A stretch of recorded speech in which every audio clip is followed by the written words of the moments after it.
বাপের বাড়ি যাওয়া লাগবে না।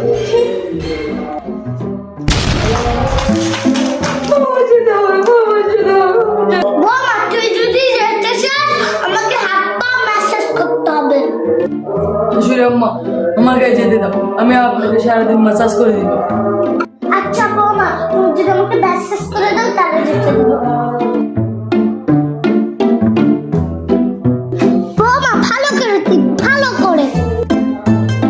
শাশুড়ি আম্মা আমাকে কিছু টাকা দাও, আমার যে আমাদের সংসারের জন্য টাকা দেয়, ওই টাকা নিয়ে আমার বাপের বাড়ির জন্য ওই নাস্তা পানি নিয়ে যাবো। বৌমা তুই কি বলছিস? এই শোন, তুই কি তোর বাপের বাড়ি থেকে কিছু আনিস আমি যে দিব তোকে?